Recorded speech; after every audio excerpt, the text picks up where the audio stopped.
Number 1.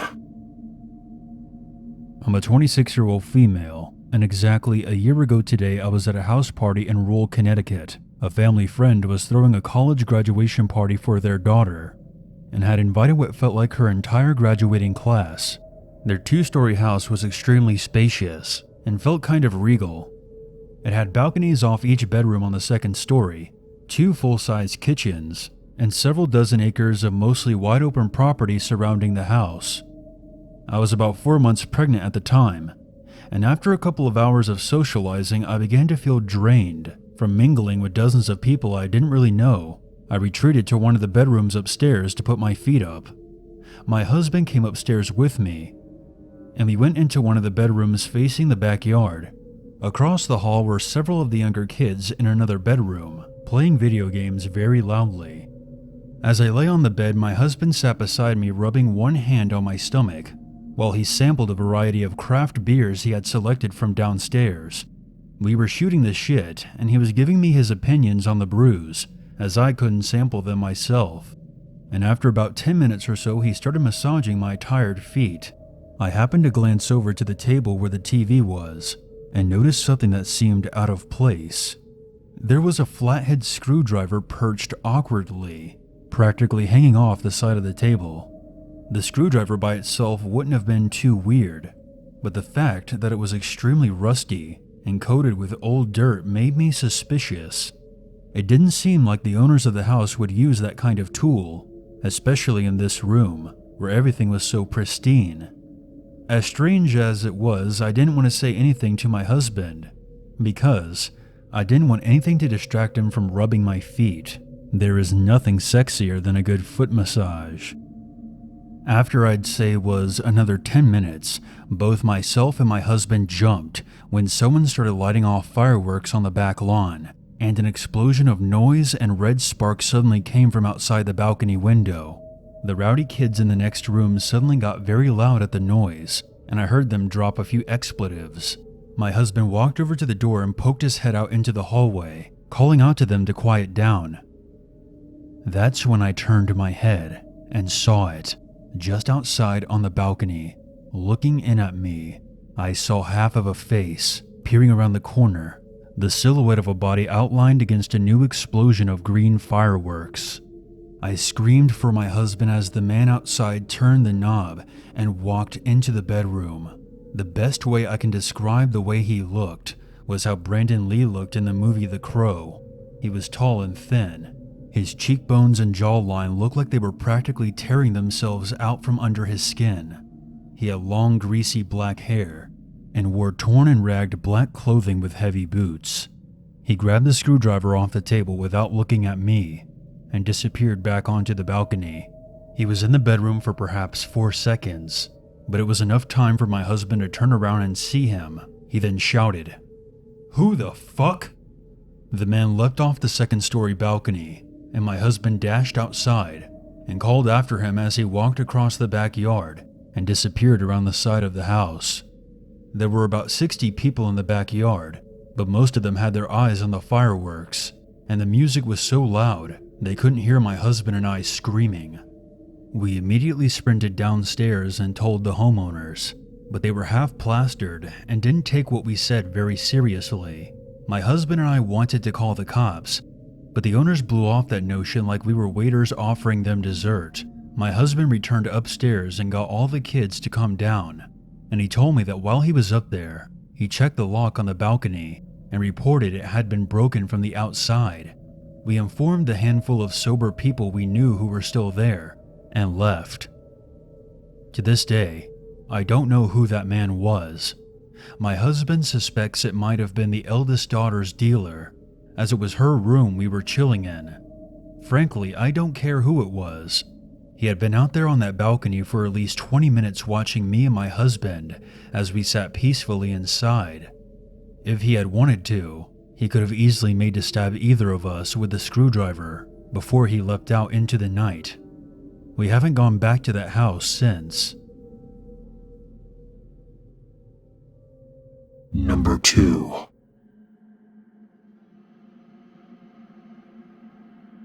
Growing up, I lived in a small town in a heavily forested area. Around second grade, my best friend, who shall be known as Celia, began complaining to me about very strange things happening in her house. The first thing she pointed out to me was a small hole that was forming in the walls of her unfinished basement. The walls were made of a sort of brick cinder block material, but expanding as if the bricks were crumbling. I remember asking Celia if her parents knew about this, and she told me that they weren't worried. Fast forward some odd years later, around 4th or 5th grade, the hole had only become larger over time, and we could now fit a large portion of our arms into the hole. As far as my arm would go, I couldn't feel the end of the hole, and we couldn't explain why it had corroded deeper into the house, but it hadn't gotten much bigger in girth. At this point, Celia also began telling me that she could hear voices from her basement, and that she believed that most of it was coming from the hole. I never heard any of these sounds when I would visit her house, but considering we were only 10 years old when this happened, I totally believed her. We frequently had sleepovers on weekends, which was when I was usually exposed to all the creepy things wrong with her house. Her family was kinda strange in the fact that they had an abnormal amount of animals. They had 6 cats and dogs, a few rabbits, birds, lizards, snails, frogs, fish, etc. Around the time when she was hearing the voices, we began to notice her cats and dogs would randomly disappear and would be found later in the basement, standing right in front of the hole. In all the years I've known her and her animals, they had never liked to be in the basement. It started to really scare us, and she was telling me that she believed that there was something living in the walls, and that the hole was one of the places it would peer into the house. At this point in time, I did believe her, but I'd never really seen enough proof to be as scared as she was. In school, she spent most of her time in an anxious wreck. The teachers and the other classmates were really worried about her. It really seemed like her parents just didn't care. A lot of the adults believed that she was only anxious because her older sister had left for college. Now here's where we get to the really terrifying part. I was sleeping over at her house during the weekend, over the Christmas holiday. On a side note about Celia's room, is that she has a huge collection of stuffed animals of all sizes, clearly because of her family's love of animals. Anyways, the first night we were sleeping in her bed, and when we woke up the next morning, all the animals were facing and staring right at us. I don't believe now, and I didn't at the time either, that Celia could have moved all those toys. I've always been an extremely light sleeper, and some of the animals were on top of a very large wardrobe. We both knew that whatever Celia believed to be living in the walls had to have been responsible for this. We put back all the animals very carefully, and we never told her parents. I sort of wish we had now, since I was staying the entire weekend. We went again to sleep that night in her bed. We woke up around the same time, and it was still dark out. We both heard a very low creaking noise that was coming from underneath us. We both knew it was the wooden floorboards under her bed. Just like in a textbook horror movie, and probably because we were only 10, we thought it was a good idea to lean over the edge of the bed and look under. Right as we looked, we saw and heard one of the floorboards slam back into the ground. We shot our heads back up and held each other and cried. I've never been so scared in my life, and I called my parents the next morning to come take me home right away. I refused to ever go back to Celia's house in fear, and she only got worse at school. I don't remember if I ever continued to ask her about the things in her house. Maybe I didn't because I was just too scared, and we were so young. For unrelated circumstances, my family moved far away from that town that summer, and I had only seen her twice after that, and that was over a decade ago. I have never heard from her since, and I've always wondered what happened, as I know her family still lives in that house today. Many have suggested that this might be paranormal. I tried to be very detailed, but I left out my personal thoughts on the matter, because the scariest part is not knowing. My theory is that there was a man, or a group of people living in the walls of her house. The hole was their way of seeing and hearing what was going on in the basement, and if no one was in the basement, they would come out. The stuffed animals had to have been by someone who was disturbed and wanted to mess with us. The next night, the floorboard trick might have been a way to listen if we were sleeping.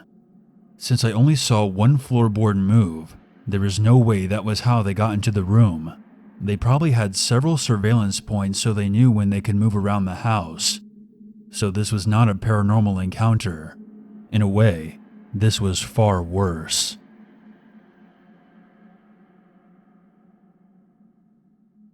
Number 3. Last October, I took a trip from Washington State to Texas with my boyfriend. He had a great uncle who had passed away and left him a few dozen acres of property in his will. We flew down to inspect the land and decide whether to keep it or sell it.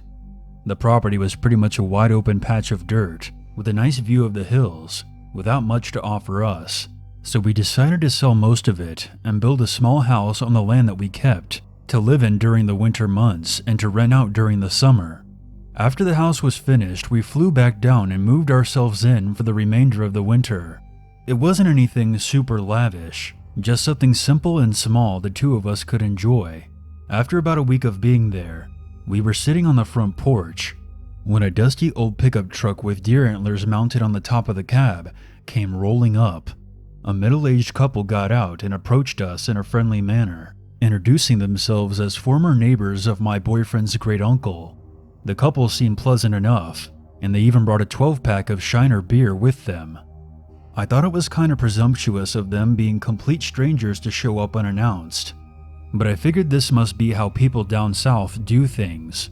We didn't know anyone in the area anyway, and figured we might as well try to make friends. They introduced themselves as Reuben and Charlotte Wallace, and said that they had been hunting buddies with Uncle Trevor, and told us stories of their camping trips and shooting heads off snakes. They were polite enough people, but their southern boldness and casual way of discussing guns and killing animals for sport was very foreign to me, and I didn't really form any kind of connection with them.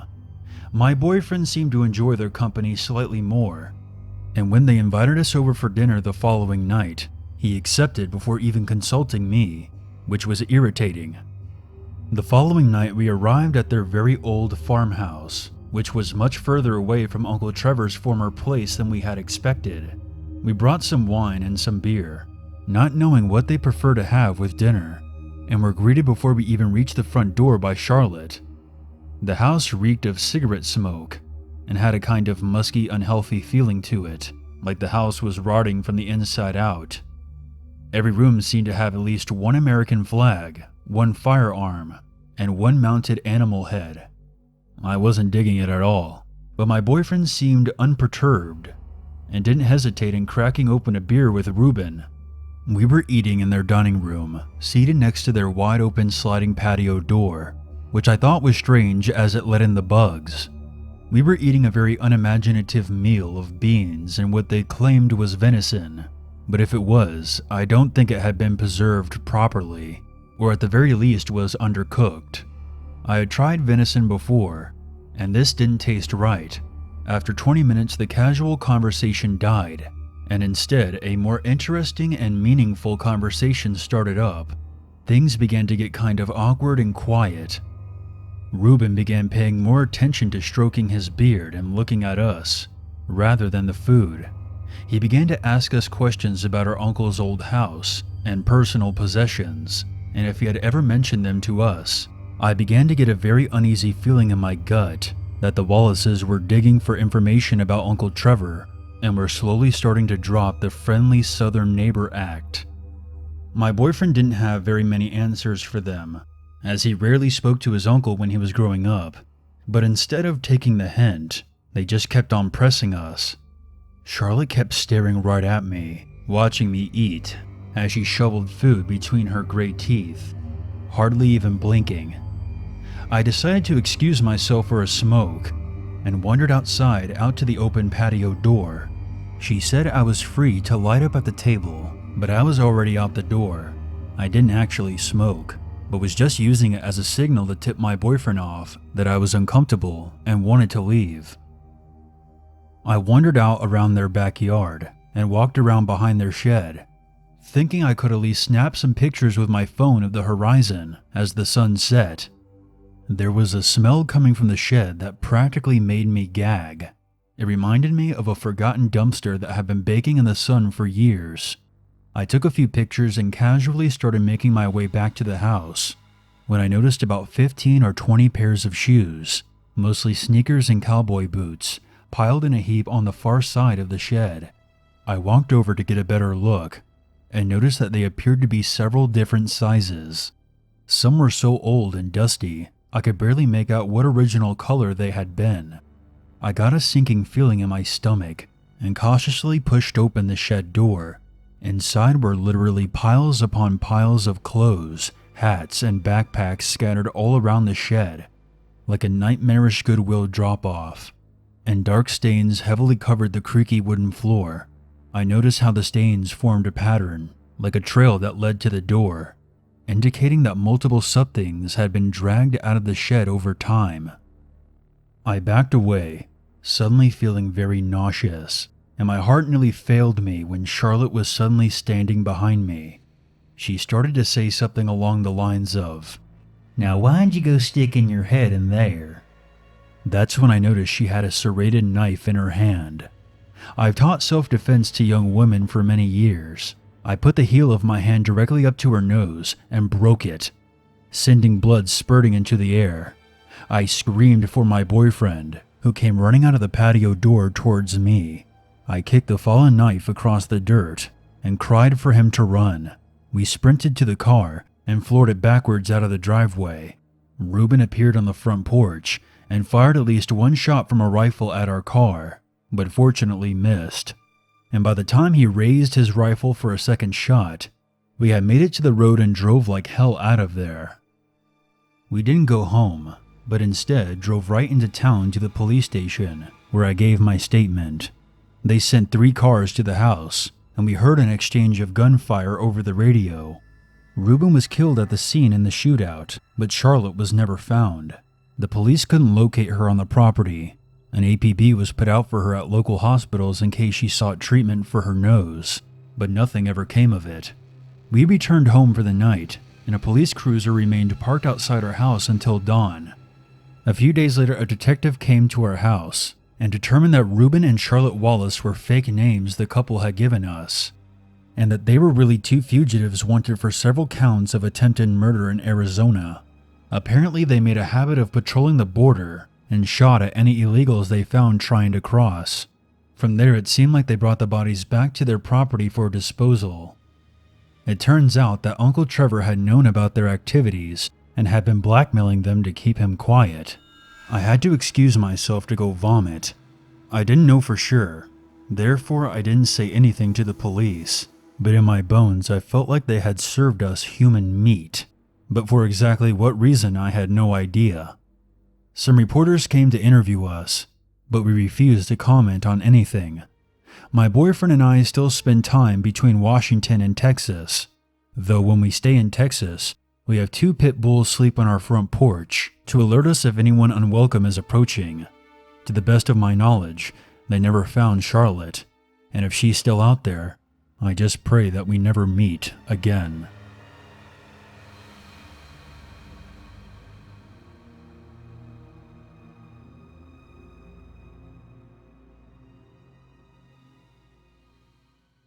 There's always a reason to be afraid.